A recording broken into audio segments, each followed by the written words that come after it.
ಆದರೆ ಸುಳ್ಳನ್ನೇ ಸಂಪೂರ್ಣವಾಗಿ ಸತ್ಯ ಅನ್ನುವ ರೀತಿಯಲ್ಲಿ ತನ್ನ ಹಾವ ಭಾವ, ತನ್ನ ನಾಲಿಗೆ, ತನ್ನ ಕಣ್ಣು, ತನ್ನ ಮೂಗು, ಮುಖ ಎಲ್ಲವನ್ನ ತಿರುಗಾಡಿಸಿ ಇಡೀ ಜಗತ್ತನ್ನ ಮತ್ತು ಇಡೀ ಕರ್ನಾಟಕದ ಜನತೆಯನ್ನ, ಅದರಲ್ಲೂ ನಮ್ಮ ಹಿಂದೂಗಳಿಗೆ, ಹಿಂದೂ ಧರ್ಮಕ್ಕೆ, ಸನಾತನ ಧರ್ಮಕ್ಕೆ ಹಿಂದೂಗಳೇ ವೈರಿಗಳು. ಧರ್ಮಸ್ಥಳದ ವಿಷಯದಲ್ಲಿ ಏಕಮುಖವಾಗಿ ಈ ನಕಲಿ ಗ್ಯಾಂಗು, ಈ ಮಟ್ಟಣ್ಣ, ಈ ತಿಮರೋಡಿ, ಎ.ಐ. ಸಮೀರು, ಈ ಜಯಂತು, ಈ ವಿಠ್ಠಲ್ಗೌಡ, ಇಂಥ ಫಟಿಂಗರು, ಮೋಸಗಾರರು, ದಗಲಿಬಾಜಿಗಳು, ವಂಚಕರು, ಇಂಥವರ ಮಾತನ್ನು ನಂಬಿ ಧರ್ಮಸ್ಥಳದ ಬಗ್ಗೆ ಇಲ್ಲ ಸಲ್ಲದ ಆರೋಪವನ್ನು ಮಾಡಿದ್ರಲ್ಲ. ಹೊಟ್ಟೆಗೆ ಏನು ತಿಂತೀರಿ ಮತ್ತು ಬುದ್ಧಿಯನ್ನ ಎಲ್ಲಿ ಅಡವಿಟ್ಟಿದ್ದೀರಿ ಅಂತ ಕೇಳಬೇಕಾಗುತ್ತೆ. ನಿನ್ನ ಸುಳ್ಳಿನ ಸೌಧ ಸಂಪೂರ್ಣವಾಗಿ ನಿನ್ನ ಕಣ್ಣೆದುರೆ ಕುಸಿತಾ ಇದೆ. ಒಬ್ಬ ತಿಮರೋಡಿ ಗಡಿಪಾರಾದ, ನೀವು ಬೀದಿಗೆ ಬಂದ್ರಿ, ಉಳಿದವರು ಅನ್ನ ನೀರಿಲ್ಲದೆ ಸಾಯುವ ದಿನಗಳು ಹತ್ತಿರದಲ್ಲೇ ಇದೆ, ನೆನಪಿಡಿ. ಜನರ ಶಾಪ, ನಂಬಿದವರ ಶಾಪ, ಶ್ರದ್ಧಾ ಕೇಂದ್ರದ ಇಡೀಯದಾದಂಥ ಭಕ್ತಿ ಭಾವದ ಆ ಪ್ರಭಾವಳಿಯಲ್ಲಿ ನೀವು ಸುಟ್ಟು ಹೋಗ್ತೀರಿ.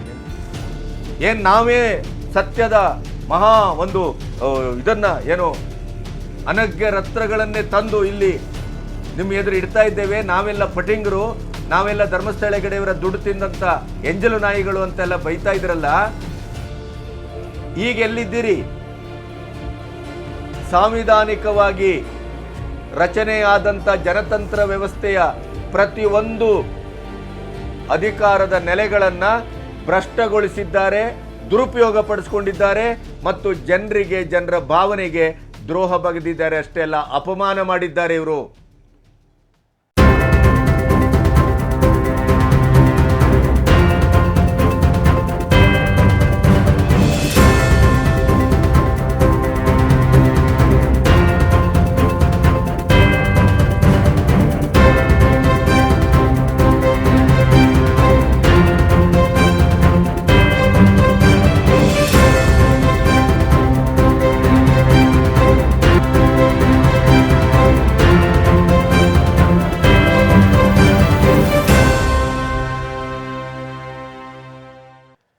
ನಮಸ್ತೆ, ಬಿ ಗಣಪತಿ ನ್ಯೂಸ್ ಚಾನಲ್ಗೆ ಸ್ವಾಗತ.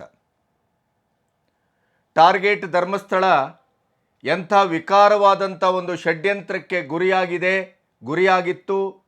ಆಮೇಲೆ ಧರ್ಮಸ್ಥಳದ ಶ್ರದ್ಧಾ ಕೇಂದ್ರವನ್ನು ವ್ಯವಸ್ಥಿತವಾಗಿ ಮುಗಿಸುವಂಥ ಒಂದು ಹುನ್ನಾರ ಈ ಬುರ್ಡೆ ಗ್ಯಾಂಗಿಂದ ನಡೆದಿತ್ತು ಅನ್ನೋದರ ಬಗ್ಗೆ ನಿನ್ನೆ ಸುಪ್ರೀಂ ಕೋರ್ಟಿನ ಒಂದು PIL ಅತ್ಯಂತ ಭರ್ಜರಿಯಾಗಿ ಸದ್ದು ಮಾಡಿದ್ದನ್ನು, ಮಾಧ್ಯಮದಲ್ಲಿ ಇನ್ನಿಲ್ಲದಂತೆ ಚರ್ಚೆ ಸಂವಾದ ಆದದ್ದನ್ನು ತಾವು ಗಮನಿಸಿದ್ದೀರಿ. ಇಡೀ ದಿನದ ಆ ಬೆಳವಣಿಗೆಯನ್ನು ನೋಡಿ ನನ್ನ ಮನಸ್ಸು ಎಷ್ಟರ ಮಟ್ಟಿಗೆ ಕ್ರುದ್ಧಗೊಂಡಿತ್ತು, ಕ್ಷುದ್ರಗೊಂಡಿತ್ತು ಅಂತಂದರೆ ಈ ವಿಷಯದ ಬಗ್ಗೆ ಮಾತಾಡುವುದೇ ಬೇಡವೇನೋ ಅನ್ನುವಷ್ಟು ಹೇಸಿಗೆ ಹುಟ್ಟಿತ್ತು. ಎರಡು ಕಾರಣ ಅದಕ್ಕೆ. ಒಂದು, ಎ.ಐ. ಸಮೀರ್ನಂಥ ಒಬ್ಬ ಭ್ರಷ್ಟ ಪತ್ರಿಕೋದ್ಯಮದ ಗೊತ್ತಿಲ್ಲದೆ ಇದ್ದಂಥ ಈ ನಕಲಿ ಪತ್ರಕರ್ತ ಅಥವಾ ಯೂಟ್ಯೂಬರ್ ಸತ್ಯದ ಲವಲೇಶವನ್ನು ಇಟ್ಕೊಳ್ಳದೇನೆ ಒಂದು 70% 80% ಸತ್ಯ ಹೇಳಿದ್ದಾನೆ, ಅದರಲ್ಲೊಂದು 20-30% ಏನೋ ಒಂದು ವ್ಯತ್ಯಾಸ ಆಗಿದೆ ಅಂತ ಆದರೆ ಅಟ್ಲೀಸ್ಟ್ ಒಬ್ಬ ಯುವಕ ಹೊಸ ರೀತಿಯಲ್ಲಿ ಏನೋ ಒಂದು ಸಾಮಾಜಿಕವಾಗಿ ಜನಮುಖಿಯಾಗಿ ಕೆಲಸ ಮಾಡ್ತಾ ಇದ್ದಾನೆ ಅನ್ನುವ ಕಾರಣಕ್ಕಾಗಿ ಅದನ್ನು ಕ್ಷಮಿಸಬಹುದು. ಆದರೆ ಸುಳ್ಳನ್ನೇ ಸಂಪೂರ್ಣವಾಗಿ ಸತ್ಯ ಅನ್ನುವ ರೀತಿಯಲ್ಲಿ ತನ್ನ ಹಾವ ಭಾವ, ತನ್ನ ನಾಲಿಗೆ, ತನ್ನ ಕಣ್ಣು, ತನ್ನ ಮೂಗು, ಮುಖ ಎಲ್ಲವನ್ನ ತಿರುಗಾಡಿಸಿ ಇಡೀ ಜಗತ್ತನ್ನು ಮತ್ತು ಇಡೀ ಕರ್ನಾಟಕದ ಜನತೆಯನ್ನು, ಅದರಲ್ಲೂ ನಮ್ಮ ಹಿಂದೂಗಳಿಗೆ, ಹಿಂದೂ ಧರ್ಮಕ್ಕೆ, ಸನಾತನ ಧರ್ಮಕ್ಕೆ ಹಿಂದೂಗಳೇ ವೈರಿಗಳು, ಹಿಂದೂಗಳೇ ಶತ್ರುಗಳು. ಇದು ಧರ್ಮಸ್ಥಳದ ಪ್ರಕರಣದಲ್ಲಿ 100ಕ್ಕೆ 100 ಶ್ರುತಗೊಂಡಿದೆ.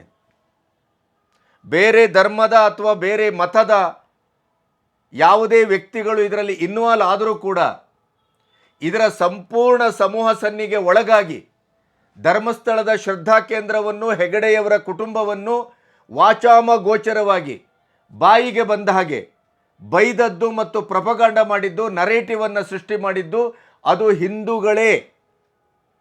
ಅದರಲ್ಲೂ ದಕ್ಷಿಣ ಕನ್ನಡದಿಂದ ಬಂದಂಥ ಒಂದು ಪ್ರಖರವಾದಂಥ ಪ್ರತಿಕ್ರಿಯೆ ಇತ್ತಲ್ಲ, ಅದನ್ನು ಈಗ ಎಣಿಸಿದರೂ ಕೂಡ ಆಶ್ಚರ್ಯದ ಜೊತೆ ಬೆರಗು ಹುಟ್ಟುತ್ತದೆ. ಮತ್ತು ಬುದ್ಧಿಜೀವಿಗಳು, ಜ್ಞಾನಿಗಳು ಮತ್ತು ಅತ್ಯಂತ ಶೈಕ್ಷಣಿಕವಾಗಿ ಮುಂದುವರೆದಂಥ ಈ ಜಿಲ್ಲೆ ಧರ್ಮಸ್ಥಳದ ವಿಷಯದಲ್ಲಿ ಏಕಮುಖವಾಗಿ ಈ ನಕಲಿ ಗ್ಯಾಂಗು, ಈ ಮಟ್ಟಣ್ಣ, ಈ ತಿಮರೋಡಿ, AI ಸಮೀರು, ಈ ಜಯಂತು, ಈ ವಿಠ್ಠಲ್ ಗೌಡ, ಇಂಥ ಫಟಿಂಗರು, ಮೋಸಗಾರರು, ದಗಲಿಬಾಜಿಗಳು, ವಂಚಕರು, ಇಂಥವರ ಮಾತನ್ನು ನಂಬಿ ಧರ್ಮಸ್ಥಳದ ಬಗ್ಗೆ ಇಲ್ಲ ಸಲ್ಲದ ಆರೋಪವನ್ನು ಮಾಡಿದ್ರಲ್ಲ, ಹೊಟ್ಟೆಗೆ ಏನು ತಿಂತೀರಿ ಮತ್ತು ಬುದ್ಧಿಯನ್ನು ಎಲ್ಲಿ ಅಡವಿಟ್ಟಿದ್ದೀರಿ ಅಂತ ಕೇಳಬೇಕಾಗತ್ತೆ. ಇಷ್ಟು ಕಟುವಾಗಿ ಮಾತಾಡೋದಕ್ಕೆ ಈಗ ಕಾರಣ ಇದೆ. ಇಲ್ಲಿಯವರೆಗೂ ಮಾತಾಡ್ತಾ ಬಂದಿದ್ದೇವೆ, ಇನ್ನೂ ಮಾತಾಡ್ತೇವೆ. ಈಗ ಮಾತಾಡಬೇಕಾದ ಸರದಿ ನಿಮ್ಮದು.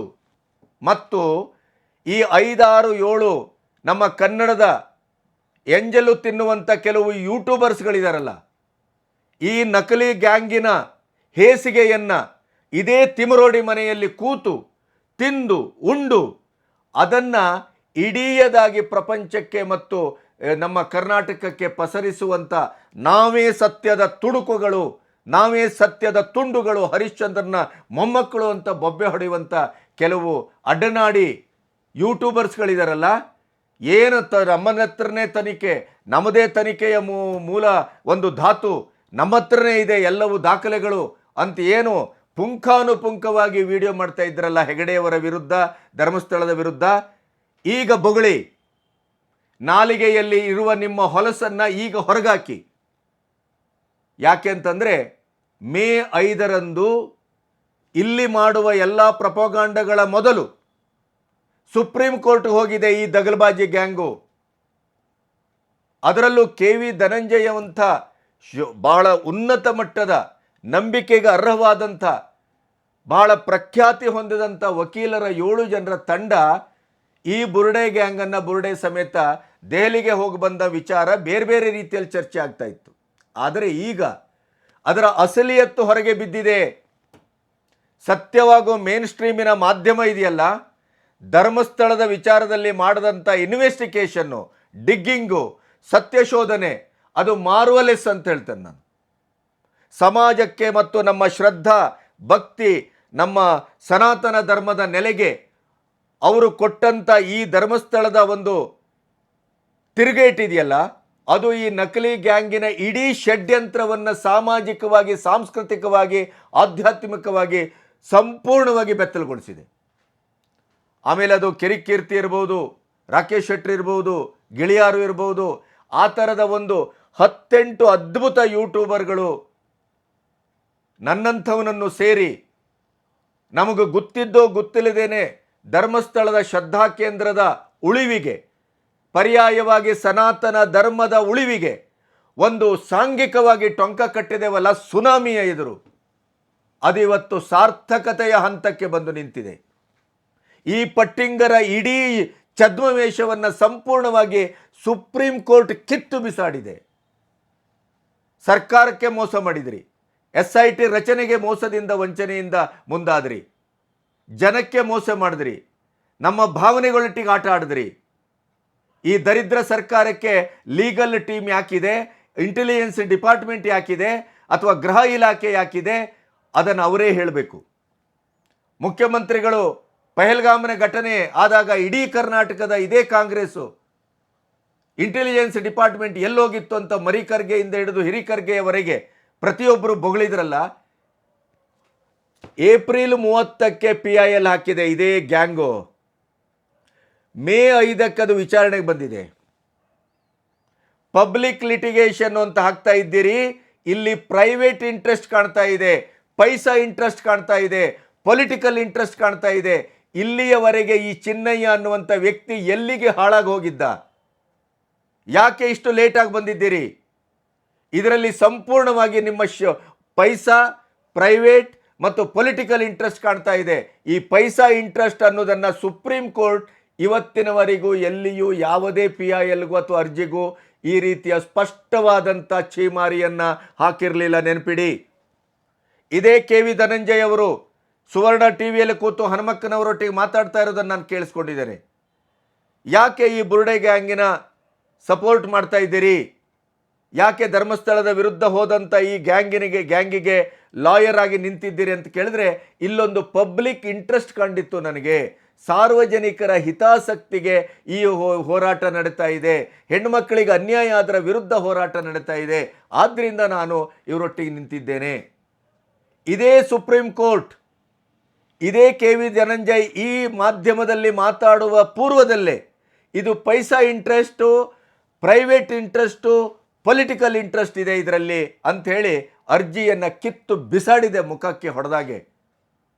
ಇವರು ದೆಹಲಿಯಿಂದ ಸುಪ್ರೀಂ ಕೋರ್ಟ್ ಹಾಕಿದ ತಪರಾಕಿ ಮತ್ತು ಉಗಿದ ಎಂಜಲನ್ನು ಒರೆಸ್ಕೊಳ್ಳದೇನೆ ಹಾಗೆ ಇಲ್ಲಿ ಬಂದು ಇಲ್ಲಿ ಇದೇ KV ಧನಂಜಯ್ ಅವರ 7 ಜನರ ಲೀಗಲ್ ಟೀಮು 164 ಚೆನ್ನೈನನ್ನು ಸ್ಟೇಟ್ಮೆಂಟ್ ಮಾಡಬೇಕು ಅಂತ ಕೋರ್ಟ್ಗೂ ಕರ್ಕೊಂಡು ಹೋಗುತ್ತೆ. ಕರ್ನಾಟಕ ಸರ್ಕಾರಕ್ಕೆ SIT ಮಾಡಬೇಕು ಅಂತ ದೂರು ಕೊಡುತ್ತೆ. ತನಿಖೆ ಆಗಬೇಕು ಅಂತ ಒತ್ತಡ ತರುತ್ತೆ.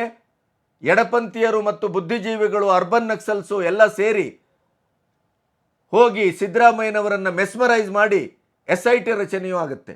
ನೆನಪಿಡಿ, ಸುಪ್ರೀಂ ಕೋರ್ಟ್ ಇವರ PIL ಅನ್ನು ವಜಾ ಮಾಡಿದೆ ಮತ್ತು ಪಬ್ಲಿಕ್ ಇಂಟ್ರೆಸ್ಟ್ ಅಲ್ಲ, ಇದು ಪ್ರೈವೇಟ್ ಇಂಟ್ರೆಸ್ಟು, ನಿಮ್ಮ ಖಾಸಗಿ ಆಸಕ್ತಿ ಮತ್ತು ಪೈಸಾ ಆಸಕ್ತಿ ಇದೆ ಇದರಲ್ಲಿ ಅಂತ ಹೇಳಿದ್ದನ್ನು ಕೇಳಿ ಸರ್ಕಾರದ ಹಾದಿ ತಪ್ಪಿಸಿದ್ರು. ಸರ್ಕಾರಕ್ಕೆ ತಪ್ಪು ಮಾಹಿತಿ ಕೊಟ್ಟರು. ತಪ್ಪು ಮಾಹಿತಿಯಲ್ಲಿ SIT ರಚನೆ ಆಯಿತು. ಇದೆಲ್ಲವನ್ನ ಪ್ರಖ್ಯಾತ KV ಧನಂಜಯನಂತ ವಕೀಲರು ಆ ಇಡೀ PILಗೆ ಆದಂಥ ಪ್ರಾಯಶ್ಚಿತವನ್ನು ಸುಪ್ರೀಂ ಕೋರ್ಟ್ ರಿಜೆಕ್ಟ್ ಮಾಡಿ ಬಿಸಾಡಿದ್ದನ್ನು ಮುಚ್ಚಿ ಮರೆಮಾಚಿ ಇಡೀ ಸರ್ಕಾರವನ್ನು, ಕರ್ನಾಟಕದ 7 ಕೋಟಿ ಜನರನ್ನು ಮತ್ತೆ ಧರ್ಮಸ್ಥಳದ ಮೇಲೆ ಇಟ್ಟಂಥ ನಮ್ಮ ಶ್ರದ್ಧೆ ಭಕ್ತಿ ಭಾವಗಳೊಟ್ಟಿಗೆ ಚೆಲ್ಲಾಟ ಆಡಿದ್ರಲ್ಲ, ಇದು ಕಾನೂನಿನಿಗೆ ಅಪರಾಧ ಅಲ್ವಾ? ಇದು ಇವರಿಗೆ ಶಿಕ್ಷಾರ್ಹ ಅಪರಾಧ ಅಲ್ವಾ? ಇವರನ್ನು ಆರೋಪಿ ಸ್ಥಾನದಲ್ಲಿ ನಿಲ್ಲಿಸಬೇಕೋ ಬೇಡವೋ? ಇದೇ ನಕಲಿ ಗ್ಯಾಂಗಿಗೆ ಇಡೀಯದಾಗಿ ಸಪೋರ್ಟ್ ಮಾಡಿದಂಥ ಕಚಡಗಳು ಈಗ ಉತ್ತರ ಕೊಡಬೇಕು. ಇವರು ಎಂತೆಂಥ ದರಿದ್ರ ಕೆಲಸ ಮಾಡ್ಕೊಂಡು ಬಂದಿದ್ದಾರೆ ಅಂತ. ಸರ್ಕಾರಕ್ಕೆ ಮಾಡಿದ ಮೋಸಕ್ಕೆ ಈಗ ಏನು ಹೇಳ್ತಾರೆ? ಸರ್ಕಾರ ಏನು ತಗೊಳ್ತದೆ ಅಥವಾ ಸರ್ಕಾರ ಇವರ ವಿರುದ್ಧ ಯಾವ ಕ್ರಮವನ್ನು ತೆಗೆದುಕೊಳ್ತದೆ ಈಗ ಹೇಳಿ? ಇದೇ ಮಟ್ಟಣ್ಣ, ಇದೇ ತಿಮರೋಡಿ, ಇದೇ ವಿಠ್ಠಲ್ಗೌಡ, ಜಯಂತ ಹೇಳಿದ್ರಲ್ಲ, ನಾನೇ ಕರ್ಕೊಂಡು ಹೋಗಿದ್ದೆ ದೆಹಲಿಗೆ ಹಿರಿಯ ವಕೀಲರೊಟ್ಟಿಗೆ ಸಮಾವೇಶ, ಇದು ಸಮಾರಾಧನೆ, ಇವ್ರದ್ದು ಸಮಾಲೋಚನೆ ಅಲ್ಲ ಸಮಾರಾಧನೆ. ಯಾಕೆಂತಂದ್ರೆ ಧರ್ಮಸ್ಥಳಕ್ಕೆ ವೈಕುಂಠ ಸಮಾರಾಧನೆ ಮಾಡ್ಲಿಕ್ಕೆ ಹೊರಟಿದ್ರಲ್ಲ ಇವರು. ಅದಕ್ಕಾಗಿ ಮತ್ತೆ ಹೇಳ್ತಾ ಇರೋದು ನಾನು, ಅಣ್ಣಪ್ಪ ಮತ್ತು ಮಂಜುನಾಥನ ಪ್ರಭಾವ ತಾಂಡವ ಯಾವ ರೀತಿಯಲ್ಲಿ ಆಗ್ತಾ ಇದೆ ಅಂತಂದ್ರೆ, AI ಸಮೀರ್, ನಿನ್ನ ಸುಳ್ಳಿನ ಸೌಧ ಸಂಪೂರ್ಣವಾಗಿ ನಿನ್ನ ಕಣ್ಣೆದುರೆ ಕುಸಿತಾ ಇದೆ. ಒಬ್ಬ ತಿಮರೋಡಿ ಗಡಿಪಾರಾದ, ನೀವು ಬೀದಿಗೆ ಬಂದ್ರಿ, ಉಳಿದವರು ಅನ್ನ ನೀರಿಲ್ಲದೆ ಸಾಯುವ ದಿನಗಳು ಹತ್ತಿರದಲ್ಲೇ ಇದೆ. ನೆನಪಿಡಿ, ಜನರ ಶಾಪ, ನಂಬಿದವರ ಶಾಪ, ಶ್ರದ್ಧಾ ಕೇಂದ್ರದ ಇಡೀಯದಾದಂಥ ಭಕ್ತಿ ಭಾವದ ಆ ಪ್ರಭಾವಳಿಯಲ್ಲಿ ನೀವು ಸುಟ್ಟು ಹೋಗ್ತೀರಿ. ನೆನಪಿಡಿ, ಯಾಕೆಂತಂದ್ರೆ ನೀವು ಮಾಡಿದ್ದು ಒಂದೆರಡಲ್ಲ. ಆ ಚಿನ್ನಯ್ಯನನ್ನ ವಿಠ್ಠಲ್ಗೌಡನ ಮೂಲಕ ತಂದ್ರಿ, ಅವನನ್ನು ಗೃಹ ಬಂಧನದಲ್ಲಿ ಇಟ್ರಿ, ನಿಮ್ಮ ಆಣತಿಯ ಪ್ರಕಾರ ಅವನನ್ನು ನಡ್ಕೊಳ್ಳಿಕ್ಕೆ ಪ್ರಯತ್ನ ಮಾಡಿದ್ರಿ, 22, 24 ವಿಡಿಯೋ ಮಾಡಿ ಇಟ್ಕೊಂಡ್ರಿ. ಆಯಕಟ್ಟಿನಲ್ಲಿ ಆ ವಿಡಿಯೋದ ಮೂಲಕ ಇವನೆಲ್ಲಾದರೂ ದಾರಿ ತಪ್ಪಿದರೆ, ಇವನೆಲ್ಲಾದರೂ ನಾವು ನಮ್ಮ ಸುಳ್ಳಿನ ಕಂತೆಯನ್ನು ಬಂತೆಯನ್ನು ಹೊರಗಡೆ ಹಾಕಿದರೆ ಆವಾಗ ನಮ್ಮ ಈ ಬ್ರಹ್ಮಾಸ್ತ್ರಗಳನ್ನು ಬಿಡಬೇಕು.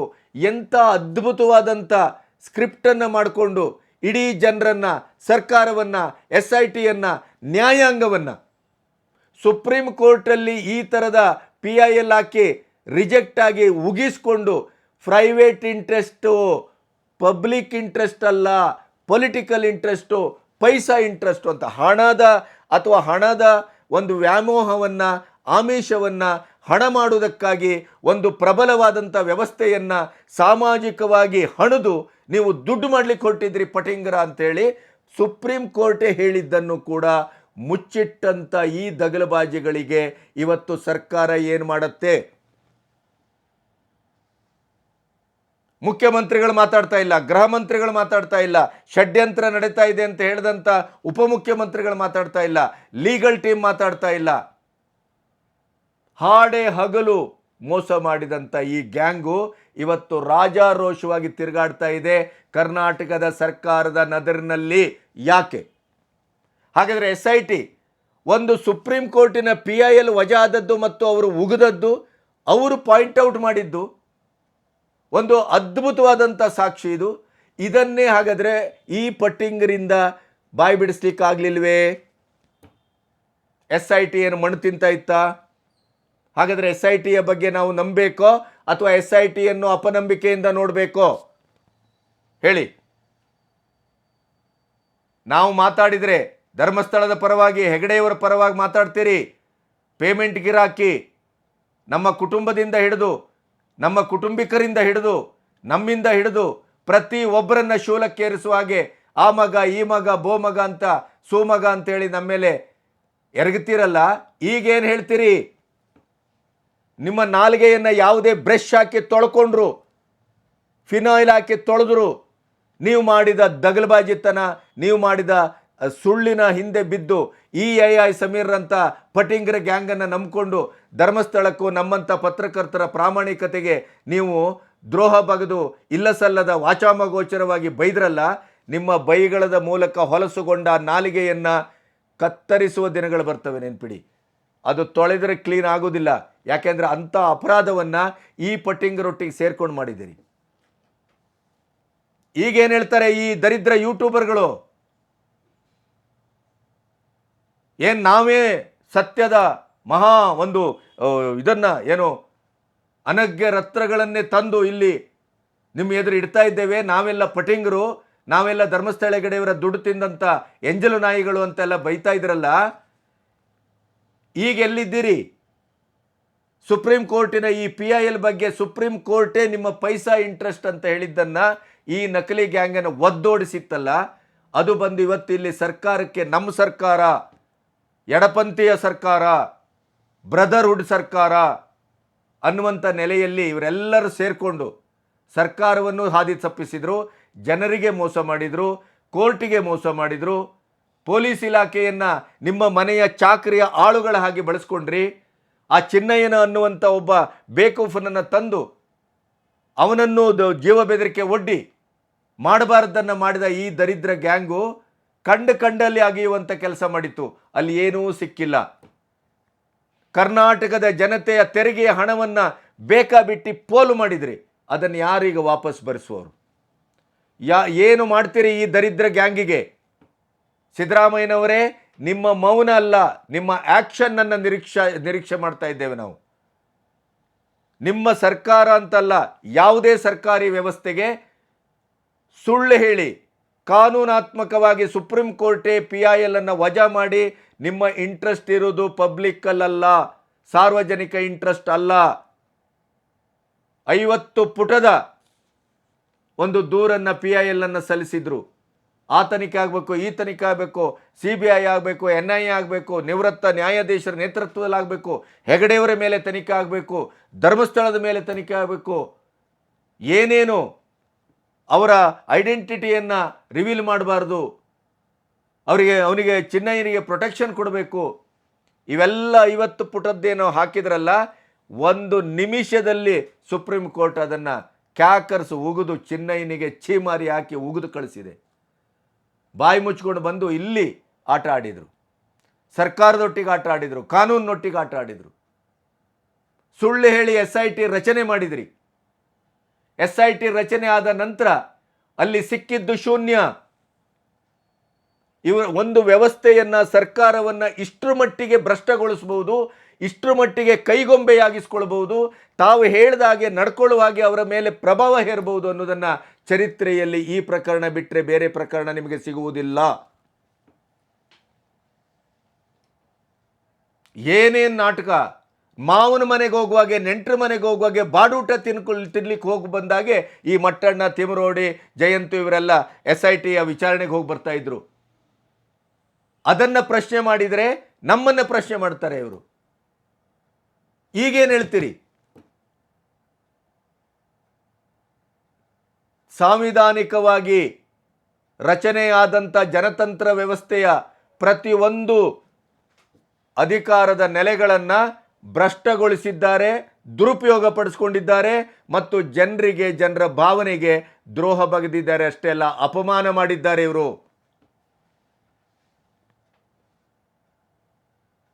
ಇದನ್ನ ನೋಡಿಯೂ ಇನ್ನೂ ಈ ಸುಳ್ಳು, ಈ ನಕಲಿ, ಈ ಪಡ್ಪೋಷಿ, ಈ ದುರುದ್ದೇಶಪೂರಿತ ಹಣ ಮಾಡುವ ಗ್ಯಾಂಗು ದೇಶದ ವ್ಯವಸ್ಥೆಯನ್ನು, ದೇಶದ ಅಸ್ಮಿತೆಯನ್ನು, ನಮ್ಮ ಸನಾತನ ಧರ್ಮದ ನೆಲೆಗಳನ್ನು, ನಮ್ಮ ನಂಬಿಕೆಯನ್ನು, ನಮ್ಮ ಶ್ರದ್ಧೆಯನ್ನು ಅಂತಾರಾಷ್ಟ್ರೀಯ ಮಟ್ಟದ ಷಡ್ಯಂತ್ರಗಳ ಇಡೀ ವ್ಯವಸ್ಥೆಯೊಟ್ಟಿಗೆ ಸೇರಿಕೊಂಡು ಹಣಕ್ಕಾಗಿ, ಅಧಿಕಾರಕ್ಕಾಗಿ, ಪ್ರಚಾರಕ್ಕಾಗಿ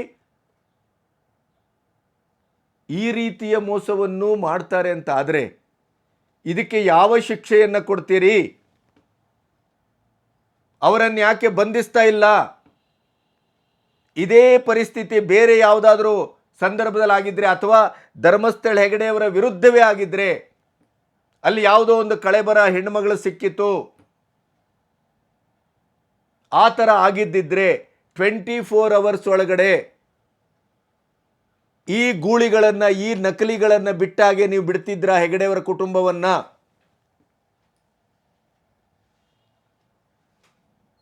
ಸರ್ಕಾರದ ಬಗ್ಗೂ ಸಂಶಯ, SIT ಬಗ್ಗೂ ಸಂಶಯ, ಸ್ವತಃ ಸಿದ್ದರಾಮಯ್ಯವರ ಸಂಪುಟದ ಬಗ್ಗೂ ಧರ್ಮಸ್ಥಳದ ಬಗ್ಗೆ ಇವರಿಗೆ 2 ನಾಲಿಗೆ ಇದೆ, 2 ಮುಖ ಇದೆ ಅಂತ ಈಗ ಸ್ಪಷ್ಟ ಆಗ್ತಾ ಇದೆ. ಇಲ್ಲದೇ ಇದ್ರೆ ಸುಪ್ರೀಂ ಕೋರ್ಟ್ನಲ್ಲಿ PIL ಹಾಕಿದ್ದು ವಜಾ ಆದದ್ದು, ವಜಾ ಆಗಲಿಕ್ಕೆ ಕಾರಣ ಮತ್ತು ಸುಪ್ರೀಂ ಕೋರ್ಟ್ ಏನು ಪ್ರೆಡಿಕ್ಟ್ ಮಾಡಿದೆ ಅದರ ಬಗ್ಗೆ ಸರ್ಕಾರಕ್ಕೆ ಗೊತ್ತಿತ್ತೋ ಇಲ್ವೋ ಅದನ್ನು ಇವತ್ತು ಪಬ್ಲಿಕ್ಕಲ್ಲಿ ಇಡಬೇಕು. KV ಧನಂಜಯನಂಥ ಸೀನಿಯರ್ ಲಾಯರ್ಸು ಯಾಕೆ ಇದನ್ನು ಮುಚ್ಚಿಟ್ರು ಅದು ಇಲ್ಲ ಹೊರಗೆ ಬರಬೇಕು. ಇದೇ ಬುರ್ಡೆ ಗ್ಯಾಂಗು, ಇದೇ KV ಧನಂಜಯನ ಗ್ಯಾಂಗು ಅಲ್ಲಿ ಅಗೆತಾ ಹೋಗುವಾಗ ಕೊನೆಗೂ ಏನೂ ಸಿಕ್ಕಿಲ್ಲ. ಈ ಚಿನ್ನಯ್ಯನ ಬೆನ್ನ ಹಿಂದೆ ನಿಂತರೆ ನಮಗೆ ಅಪಮಾನವೇ ಗತಿ ಅಂತ ಗೊತ್ತಾದಾಗ ಅವನು ಮೂತ್ರಕ್ಕೆ ಹೋಗುವಾಗಲೂ, ಸಂಡಸ್ಗೆ ಹೋಗುವಾಗಲೂ ಈ ಲಾಯರ್ ಗ್ಯಾಂಗು ಏನು ಅಕ್ಕಪಕ್ಕದಲ್ಲಿ ಒಳ್ಳೆ ಬಾಡಿಗಾರ್ಡ್ ಥರ ನಿಂತಿತ್ತಲ್ಲ, ಯಾವಾಗ SIT ಅವನನ್ನೇ ಆರೋಪಿ ಸ್ಥಾನದಲ್ಲಿ ನಿಲ್ಲಿಸಿ ಅವರನ್ನೇ ವಶಕ್ಕೆ ಪಡೆತೋ ಚೆನ್ನಯ್ಯನನ್ನು, ಈ ಚಿನ್ನಯ್ಯನ ಹಿಂದೆ ಇದ್ದಂಥ ಈ ಲಾಯರ್ಸ್ಗಳ ಗ್ಯಾಂಗು ಯಾಕೆ ಗಾಯಬ್ಬಾಯಿತು, ಯಾಕೆ ವ್ಯಾನಿಷ್ ಆಯಿತು, ಅಲ್ಲಿಂದ ಕಾಲ್ ಕಿತ್ತವರು ಇಲ್ಲಿವರೆಗೆ ಎಲ್ಲಿದ್ದಾರೆ ಅಂತ ಯಾರಿಗೂ ಗೊತ್ತಾಗ್ತಾ ಇಲ್ವಲ್ಲ? ಯಾಕೆ? ಸರ್ಕಾರಿ ವಕೀಲರನ್ನು ನೇಮಿಸಬೇಕಾಯಿತು. ಇದೇ ಚಿನ್ನಯ್ಯನನ್ನು ದೆಹಲಿವರೆಗೆ ಕರ್ಕೊಂಡೋದವರು ಫ್ಲೈಟಲ್ಲಿ, PIL ಹಾಕ್ಸಿದವರು ಸುಪ್ರೀಂ ಕೋರ್ಟಿಗೆ. ಈ ಇಡೀ ಗ್ಯಾಂಗು ಯಾವ ರೀತಿ ಇವತ್ತು ಚಿನ್ನಯ್ಯನನ್ನು ಬಿಟ್ಟಿದೆ ಅಂತಂದರೆ, ಚಿನ್ನಯ್ಯನ ಬಗ್ಗೆ ನಮಗೆ ಗೊತ್ತೇ ಇಲ್ಲ ಅಂತ ಹೇಳ್ತಾ 22 ವಿಡಿಯೋವನ್ನು ಮಾಡಿಟ್ಕೊಂಡು ಅದನ್ನು ಬಿಡ್ತಾವ್ರೆ. 2 ಕಂತುಗಳಲ್ಲಿ, ಒಂದು 2 ವರ್ಷದ ಹಿಂದೆ, ಅಂದರೆ ಸಂಪೂರ್ಣವಾದ ಸ್ಕ್ರಿಪ್ಟೆಡ್ಡು. ಹೀಗಾದರೆ ಹೀಗೆ, ಹೀಗಾದರೆ ಹೀಗೆ, A ಆದರೆ ಹೀಗೆ, B ಆದರೆ ಹೀಗೆ, ಮಧ್ಯದಲ್ಲಿ C, ಅದಕ್ಕೂ ಉಂಟು ನಮ್ಮ ಹತ್ರ ಅಸ್ತ್ರ ಅಂತ 2-3 ಹಂತದಲ್ಲಿ ಇವರಿಗೆ ಬೇಕಾದ ರೀತಿಯಲ್ಲಿ ವಿಡಿಯೋವನ್ನು ಮಾಡಿಟ್ಕೊಂಡು ಈಗ ಬಿಡ್ಲಿಕ್ಕೆ ಹೊರಟಿದ್ರು. ಅದೆಲ್ಲವೂ ಟುಸ್ಪಟಾಕೆ ಆಯಿತು. ಇದೇ ಧರ್ಮಸ್ಥಳದ ಮಂಜುನಾಥ ಮತ್ತು ಅಣ್ಣಪ್ಪನಲ್ಲಿ ಏನಿದೆ ಬುಲ್ಡೋಜರ್ ಹಾಕಿ ಅದನ್ನು ಕೆಡವಿ ಅಂತಂದರು. ಅಂಥ ಭ್ರಷ್ಟ ನಾಲಿಗೆಗೂ ಕೂಡ ಈ ಸರ್ಕಾರ, ಈ ಕರ್ನಾಟಕದ ಆಡಳಿತ ಅವರಿಗೆ ಯಾವುದೇ ರೀತಿಯ ಶಿಕ್ಷೆಯನ್ನು ಕೊಟ್ಟಿಲ್ಲ, ಅವರನ್ನು ಬಂಧಿಸುವ ಕೆಲಸ ಮಾಡಿಲ್ಲ. ಅದೇ ಅನ್ಯ ಮತ, ಅನ್ಯ ಒಂದು ಕೋಮು ಅವರ ಬಗ್ಗೆ ಏನಾದರೂ ಒಂದು ಸಣ್ಣ ಸ್ಟೇಟಸ್ ಹಾಕಿ, ಅಕ್ರಮ ಜಾಗದಲ್ಲಿ ಮಸೀದಿಯನ್ನು ಕಟ್ಟಿದ್ದಾರೆ, ಅದನ್ನು ಯಾವಾಗ ಕೆಡವುತ್ತೀರಿ ಸಿದ್ದರಾಮಯ್ಯನವರೇ ಅಂತ ಹಾಕಿದರೆ ಸಾಕು, ಅವ್ರಿಗೆ FIR ಆಗುತ್ತೆ, ಅವರನ್ನು ತಗೊಂಡೋಗಿ ಜೈಲಿಗೆ ಹಾಕ್ತೀರಿ. ಇದೇ ಇವರು ನಿಮ್ಮ ಅಧಿಕಾರಕ್ಕೆ ಮೋಸ ಮಾಡಿದ್ದಾರೆ, ಸಂವಿಧಾನಕ್ಕೆ ಮೋಸ ಮಾಡಿದ್ದಾರೆ, ನ್ಯಾಯಾಂಗಕ್ಕೆ ಮೋಸ ಮಾಡಿದ್ದಾರೆ, ಕರ್ನಾಟಕದ ಸರ್ಕಾರವನ್ನು ದಾರಿ ತಪ್ಪಿಸಿದ್ದಾರೆ, ಸುಳ್ಳು ಹೇಳಿದ್ದಾರೆ. ಆದರೂ ಕೂಡ ಅವರು ಮಟ್ಟಣ್ಣ, ವಿಠ್ಠಲ್ಗೌಡ, ಜಯಂತು, ತಿಮರೋಡಿಯನ್ನು ಈಗ ಬೇರೆ ಪ್ರಕರಣದಲ್ಲಿ ಗಡೀಪಾರು ಮಾಡೋದನ್ನು ಬಿಟ್ಟರೆ ಈ ಪ್ರಕರಣದಲ್ಲಿ ಅವರನ್ನು ಯಾಕೆ ಬಂಧಿಸಲಿಲ್ಲ? ಈ ಬಂಧಿಸದೇ ಇರುವಂಥ ಸಾಫ್ಟ್ ಕಾರ್ನರು ಸಿದ್ದರಾಮಯ್ಯನವರಿಗೆ ಯಾಕೆ? ಗೃಹ ಮಂತ್ರಿಯವರಿಗೆ ಯಾಕೆ? ಕಾನೂನಾತ್ಮಕವಾಗಿ ಕೆ.ವಿ. ಧನಂಜಯ ಅವರನ್ನೇ ಈಗ ಯಾಕೆ ಪ್ರಶ್ನಿಸ್ತಾ ಇಲ್ಲ ನೀವು? ಸುಪ್ರೀಂ ಕೋರ್ಟ್ಗೆ ಹೋಗಿ PIL ಹಾಕಿಸುವ ನೇತೃತ್ವವನ್ನು ವಹಿಸಿದವರು ನೀವೇ. ಇಲ್ಲಿ SIT ರಚನೆಗೆ ಆಗುವ ಹಾಗೆ ಇಡೀ ಕಾನೂನಿನ ವಾತಾವರಣವನ್ನು ನಿರ್ಮಾಣ ಮಾಡಿದವರು ನೀವೇ. ಅದರ ಮಧ್ಯೆ ಸುಪ್ರೀಂ ಕೋರ್ಟಿನ PIL ರಿಜೆಕ್ಟ್ ಆದದ್ದು ಮತ್ತು ಸುಪ್ರೀಂ ಕೋರ್ಟ್ ಪ್ರೆಡಿಕ್ಟ್ ಮಾಡಿದ್ದು ಉಗಿದದ್ದು ಯಾಕೆ ನಮ್ಮ ಗಮನಕ್ಕೆ ತರಲಿಲ್ಲ ಅಂತ ಯಾಕೆ ಪ್ರಶ್ನೆ ಮಾಡ್ತಾ ಇಲ್ಲ? ಇದೇ ಕೆಲಸವನ್ನು BJP ಸರ್ಕಾರ ಮಾಡಿದ್ದಿದ್ರೆ ಸಿದ್ದರಾಮಯ್ಯನವರ, ಖರ್ಗೆಯವರ ಅಥವಾ ರಾಹುಲ್ ಗಾಂಧಿಯ ಈ ಕಾಂಗ್ರೆಸ್ಸಿನ ನಿಲುವು ಏನಾಗಿರ್ತಿತ್ತು? ಹೂಬೆ ಹೂಬು, ಹಾಡೆ ಹಾಡೆ ಹಗಲು ಇವರು ಮಾಡಿದ ದರೋಡೆ, ಇವರು ಮಾಡಿದ ವಂಚನೆ, ಇವರು ಮಾಡಿದ ಮೋಸ, ವೈಯಕ್ತಿಕವಾದಂಥ ದುರಾಸೆ, ಲಾಭದಾಸೆಗೆ ಹೆಗಡೆಯವರ ಇಡೀ ವ್ಯವಸ್ಥೆಯನ್ನು, ನಮ್ಮ ಶ್ರದ್ಧಾ ಕೇಂದ್ರವನ್ನು ಸಂಪೂರ್ಣವಾಗಿ ಧ್ವಂಸ ಮಾಡುವ ಮೂಲಕ ಹಿಂದೂ ಧರ್ಮಕ್ಕೆ ಮತ್ತು ಸನಾತನ ಧರ್ಮಕ್ಕೆ ಒಂದು ಮಹಾ ಆಘಾತವನ್ನು ಮಾಡಬೇಕು ಅಂತ ಹೊರಟಂಥ ಈ ಪಟ್ಟಿಂಗರ ಗ್ಯಾಂಗಿಗೆ ಇವತ್ತು ಸುಪ್ರೀಂ ಕೋರ್ಟಿನ PIL ವಜಾ ಆದದ್ದರ ಪರಮ ಸಾಕ್ಷಿ ಸಿಕ್ಕಿದೆ. ಆದರೂ ಕೂಡ ಗೃಹ ಇಲಾಖೆ ಇರ್ಬೋದು, ರಾಜ್ಯದ ಆಡಳಿತಾತ್ಮಕ ವ್ಯವಸ್ಥೆ ಇರ್ಬೋದು, ಕಣ್ಣು ಬಿಟ್ಟುಕೊಂಡು, ಕಣ್ಣು ಮುಚ್ಚಿಕೊಂಡು ಆರಾಮಾಗಿದೆ. ವೈ? ಯಾಕೆ? ಇದನ್ನು ಈಗ ಸಾರ್ವಜನಿಕವಾಗಿ ಪ್ರಸ್ತುತಪಡಿಸಲೇಬೇಕು. ಏನು ನಮ್ಮ ಹತ್ರ ಮೊಬೈಲಲ್ಲಿ ಸಾಕ್ಷಿ ಇದೆ, ಕಿಸೆಯಲ್ಲಿ ಸಾಕ್ಷಿ ಇದೆ, ಬ್ಯಾಂಕರ್ ತಿಜೋರಿಯಲ್ಲಿ ಇಟ್ಟಿದ್ದೇವೆ, ಬಂಗ್ಲೆ ಗುಡ್ಡದಲ್ಲಿದೆ. ಏನು ಆ ರಾಪಾಟ, ಹಾರಾಟ, ಕೂಗಾಟ? ಏನು ನಿಮಗೆ ಹೆಂಡತಿ ಮಕ್ಕಳಿಲ್ವಾ? ನಿಮಗದಿಲ್ವಾ? ಸೌಜನ್ಯನ ಪ್ರಕರಣ, ಸೌಜನ್ಯನಕ್ಕೆ ನ್ಯಾಯ ಕೊಡಿಸ್ಬೇಕು ಅನ್ನೋದು ಇವರ ಯಾವುದೇ ಪ್ರಥಮ ಅಜೆಂಡವೇ ಅಲ್ಲ. ಸುಪ್ರೀಂ ಕೋರ್ಟಿನ ಇಡೀದಾದಂಥ ಆ PIL ರಿಜೆಕ್ಟ್ ಮಾಡಿದ್ರಲ್ಲಿ ಅಲ್ಲಿ ಅವರು ಪಾಯಿಂಟ್ಔಟ್ ಮಾಡ್ತಾರೆ, ನಿಮಗೆ ಸಾರ್ವಜನಿಕ ಹಿತಾಸಕ್ತಿ ಇಲ್ಲ, ನಿಮಗಿರೋದು ಪ್ರೈವೇಟ್ ಹಿತಾಸಕ್ತಿ, ವೈಯಕ್ತಿಕ ಆಸೆ, ವೈಯಕ್ತಿಕ ಲಾಲಸೆ, ವೈಯಕ್ತಿಕವಾದಂಥ ನಿಮಗೆ ಪ್ರಚಾರದ ಹುಚ್ಚು. ಇದನ್ನು ಸ್ಪಷ್ಟಪಡಿಸಿದೆ ಸುಪ್ರೀಂ ಕೋರ್ಟ್. ಸುಪ್ರೀಂ ಕೋರ್ಟೇ ಇಷ್ಟು ಹೇಳಿದ ಮೇಲೆ ಇನ್ನು ಯಾವ ನ್ಯಾಯಾಂಗ ವ್ಯವಸ್ಥೆಯ ಅಧಿಕೃತ ಮುದ್ರೆ ಬೇಕು ನಿಮಗೆ? ಇದು ಅನ್ಯಾಯದ ಗ್ಯಾಂಗು, ಇದು ಪಟ್ಟಿಂಗರ ಗ್ಯಾಂಗು, ಇದು ದಗಲಬಾಜಿ ಗ್ಯಾಂಗು, ಇದು ಮೋಸಗಾರಿಕೆಯ ಗ್ಯಾಂಗು. ವೈಯಕ್ತಿಕವಾದ ಲಾಭಕ್ಕೆ ಸನಾತನ ಧರ್ಮದ ನೆಲೆಯನ್ನು ಛಿದ್ರಗೊಳಿಸಲಿಕ್ಕೆ, ಧರ್ಮಸ್ಥಳದ ಶ್ರದ್ಧಾ ಕೇಂದ್ರವನ್ನು ಬರ್ಬಾದ್ ಮಾಡಲಿಕ್ಕೆ ಹೊರಟಂಥ ಬದಮಾಶ್ ಗ್ಯಾಂಗ್ ಅನ್ನೋದಕ್ಕೆ ಇನ್ನೇನು ಬೇಕು ನಿಮಗೆ? ಈಗಲೂ ಬೈತೀರೇನೋ? ಈಗಲೂ ವಿಡಿಯೋ ಮಾಡಿ ಮಹಾನ್ ಯೂಟ್ಯೂಬರ್ಸ್ಗಳೇ, ಸತ್ಯದ ಒಡಲಿಂದ ಹರಿಶ್ಚಂದ್ರನ ಹೊಟ್ಟೆಯಿಂದ ಹುಟ್ಟಿದಂಥ ಮಹಾಮೇಧಾವಿ ಪತ್ರಕರ್ತರೇ, ಮಾಡಿ ವಿಡಿಯೋನ. ಪತ್ರಿಕೋದ್ಯಮದ ಒಂದು ಕಿಂಚಿತ್ತು ಅದರ ಸಂವಿಧಾನ ಗೊತ್ತಿದೆಯಾ ನಿಮಗೆ? ಅಂಗ ಆಕಾರ ಗೊತ್ತಿದೆಯಾ? ಪ್ರಜಾಪ್ರಭುತ್ವದ 4ನೆಯ ಶ್ರೇಷ್ಠ ಅಂಗವಾಗಿ ಗುರುತಿಸಿಕೊಂಡಂಥ ಈ ಪತ್ರಿಕೋದ್ಯಮದಲ್ಲಿ ನಾವು ವೃತ್ತಿಪರವಾಗಿ ಕೆಲಸ ಮಾಡಬೇಕು ಅಂತಂದರೆ ಅದಕ್ಕೆ ಇರಬಹುದಾದಂಥ ಕನಿಷ್ಠ ಅರ್ಹತೆಯ ಒಂದು ಗೊಡವೆ ಕೂಡ ಇಲ್ಲದೇನೆ ವ್ಯೂಸ್ಗೋಸ್ಕರ, ಹಣಕ್ಕೋಸ್ಕರ ಮಾರಿಕೊಂಡ್ರಲ್ಲ ನೀವು. ನಾಚಿಕೆ ಆಗಬೇಕು ನಿಮಗೆ. ಈಗ ಮಾತಾಡಿ. ನಿಮ್ಮ ಈ ದರಿದ್ರ ಗ್ಯಾಂಗಿನ ಇಡೀದಾದ ಅವರ ಆಶ್ರಯದಿಂದ ಹಿಡಿದು ಅಶನ ವಸನ ವಸತಿ ಎಲ್ಲವನ್ನೂ ಪಡೆದು ಏನು ಕೂಗಾಡಿದ್ದು. ಈಗ ಮಾತಾಡಿ. ಪಂಚೇಂದ್ರಿಯಗಳನ್ನು ಮುಚ್ಕೊಂಡು ಕೂತಿದ್ರಲ್ಲ, ನಮಗೆ ಬೇಸರ ಇಲ್ಲ. ನ್ಯಾಯಕ್ಕಾಗಿ, ಸತ್ಯಕ್ಕಾಗಿ, ಸನಾತನತೆಯ ಉಳಿವಿಗಾಗಿ, ನಮ್ಮ ಶ್ರದ್ಧೆ ಭಕ್ತಿ ಕೇಂದ್ರದ ಸ್ಥಿರತೆಗಾಗಿ ಯಾವುದೇ ನಿಮ್ಮ ಮಾತುಗಳಿಗೂ, ಮೂದಲಿಕೆಗೂ, ಉಗಿಯುವಿಕೆಗೂ, ನಿಮ್ಮ ಕೆಟ್ಟದಾದಂಥ ಪ್ರತಿಕ್ರಿಯೆಗೂ ಎದೆ ಕೊಡಲಿಕ್ಕೆ, ಮನಸ್ಸು ಕೊಡಲಿಕ್ಕೆ ನಾವು ಸಿದ್ಧವಾಗಿದ್ದೇವೆ. ಯಾಕೆ ಗೊತ್ತಾ? ನಮ್ಮ ಎದೆಯಲ್ಲಿ, ನಮ್ಮ ಹೃದಯದಲ್ಲಿ ಪ್ರಾಮಾಣಿಕತೆಯ ಅಗ್ನಿ ಇದೆ. ಅಲ್ಲಿ ಬಂದರೆ ನೀವು ಸುಟ್ಟೋಗ್ತೀರಿ, ನಾವಲ್ಲ. ನೆನಪಿಡಿ, ಸುಳ್ಳಿನ ಹಿಂದೆ, ಮೋಸದ ಹಿಂದೆ ಹೋದವರು ಚರಿತ್ರೆಯಲ್ಲಿ ಏನೇನಾಗಿದ್ದಾರೆ ಅನ್ನೋದು ಇಡೀ ಸಮಾಜಕ್ಕೂ ಗೊತ್ತು, ನಿಮಗೂ ಗೊತ್ತು. ಎಂಥ ಒಂದು ವಿಸ್ಮಯದ ವಾತಾವರಣ ಸೃಷ್ಟಿ ಮಾಡಿದ ಇದೇ AI ಸಮೀರ್. ಇಡೀ ಸಮಾಜ ಒಕ್ಕೊರಲಿನಿಂದ ಧರ್ಮಸ್ಥಳದ ಹೆಗ್ಗಡೆ ಕುಟುಂಬ ಮತ್ತು ಧರ್ಮಸ್ಥಳವನ್ನ ಅತ್ಯಾಚಾರದ ಹಳವಂಡ ಅಂತ ನಂಬಿತು. ಆದರೆ ಅದೇ ಪ್ಲೇಟು, ಅದೇ ಸಿನಾರಿಯೋ ಹೇಗೆ ಬದಲಾಯಿತು? ಅದು ಸತ್ಯದ ಪ್ರಭಾವ, ಅದು ನಂಬಿಕೆಯ ಪ್ರಭಾವ, ಅದು ಮಂಜುನಾಥ ಮತ್ತು ಅಣ್ಣಪ್ಪನ ಪ್ರಭಾವ. ನೆನಪಿಡಿ, ಧರ್ಮಸ್ಥಳ ಹೆಗಡೆಯವರು ಎಲ್ಲಿಯೂ ವಿಚಲಿತಗೊಳ್ಳಿಲ್ಲ. ಸ್ವತಃ ಬಾಹುಬಲಿಯ ಪಾದ ತಲದಲ್ಲಿ ನೀವು ಬುಲ್ಡೋಜರ್ ಹಾಕಿದ್ರಿ, ಆಗಲೂ ಮೌನವಾಗಿದ್ರು. ಅವರ ಮೌನ ಸಮ್ಮತಿ ಲಕ್ಷಣ ಅಂತ ವ್ಯಾಖ್ಯಾನಿಸ್ಲಿಕ್ಕೆ ಹೊರಟ್ರಿ ಅಲ್ಲ. ಈಗೇನು ಹೇಳ್ತೀರಿ? ಖಾಲಿ ಡಬ್ಬ ಸಿಕ್ಕಾಬಟ್ಟೆ ಆವಾಜ್ ಮಾಡುತ್ತೆ, ಸೌಂಡ್ ಮಾಡುತ್ತೆ, ತುಂಬಿದ ಕೊಡ ತುಳುಕುವುದಿಲ್ಲ. ನೆನಪಿಡಿ,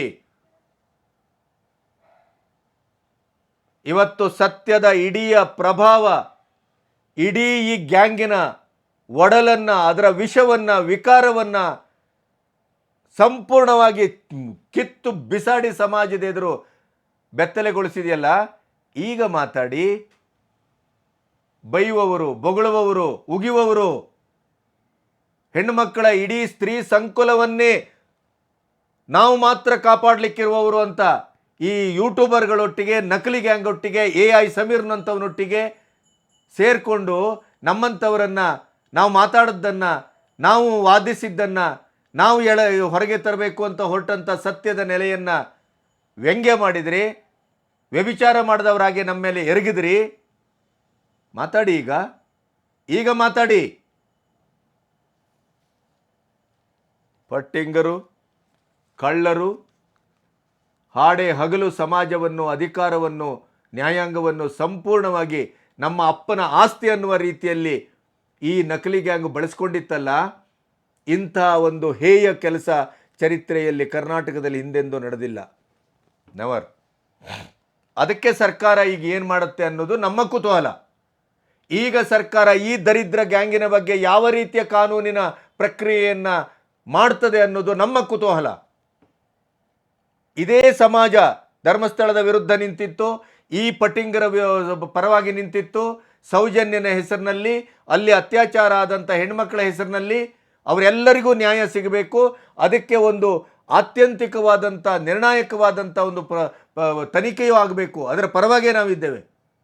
ಆ ಹೆಣ್ಮಕ್ಳಿಗೆ ಅನ್ಯಾಯ ಆದದ್ದನ್ನು ಬಿಟ್ಕೊಡ್ಬೇಕು ಅಂತ ನಾವು ಹೇಳಲಿಲ್ಲ. ಆದರೆ ನೀವು ಹೇಳಿದಂಥ ಈ ದರಿದ್ರ ಪಟಿಂಗ ಗ್ಯಾಂಗು ಅದು ನ್ಯಾಯವನ್ನು ಕೊಡಿಸ್ಲಿಕ್ಕೆ ಬಂದಿಲ್ಲ. ಅದು ದುರುದ್ದೇಶದಿಂದ ಬಂದಿದೆ, ವೈಯಕ್ತಿಕ ಲಾಲಸೆ ಮತ್ತು ಆಸಕ್ತಿಯಿಂದ ಬಂದಿದೆ. ಅದಕ್ಕೆ ಒಂದು ನಿರ್ದಿಷ್ಟವಾದಂಥ ಅಜೆಂಡಾ ಇದೆ. ಅವರ ಹಿಂದೆ ಅಂತಾರಾಷ್ಟ್ರೀಯ ಮಟ್ಟದ ದೇಶದ್ರೋಹಿ ಭಯೋತ್ಪಾದಕರ, ಜೆಹಾದಿಗಳ ಒಂದು ಬೆಂಬಲ ಇದೆ. ಇದು ನಮ್ಮ ವಾದ.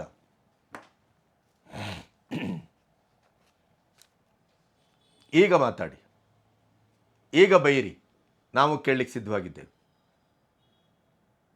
ಯಾವುದಕ್ಕೊಂದು ಅಂತ್ಯ ಅಂತಿದೆ, ಯಾವುದಕ್ಕೊಂದು ಮಿತಿ ಅಂತಿದೆ. ಪ್ರತ್ಯಕ್ಷ ಕಂಡರೂ ಪರಾಂಬರಿಸಿ ನೋಡು ಅಂತ ಪರಾಂಬರಿಸುವ ವ್ಯವಧಾನವನ್ನೇ ಸಾಮೂಹಿಕವಾಗಿ ಕಳ್ಕೊಂಡಿದ್ರು. ಇದೇ ದರಿದ್ರ AI ಸಮೀರ್ನ ವಿಡಿಯೋ ನೋಡಿ, ಇದೇ ಮಟ್ಟಣ್ಣನ, ಇದೇ ತಿಮರೋಡಿಯ ಈ ದಗಲಬಾಜಿಗಳ ಮಾತು ಕೇಳಿ. ಕನಿಷ್ಠ ಮಟ್ಟದ ವ್ಯವಧಾನದ ಪ್ರಜ್ಞೆಯನ್ನು ಈ ಸಮಾಜ ಕಳ್ಕೊಂಡಿತ್ತು. ಈಗ ಅದೇ ಸಮಾಜ ಉತ್ತರಿಸಬೇಕು. ಉತ್ತರಿಸಬೇಕಾದ ಉತ್ತರದಾಯಿತ್ವವನ್ನು ಹೊರತಕ್ಕದ್ದು.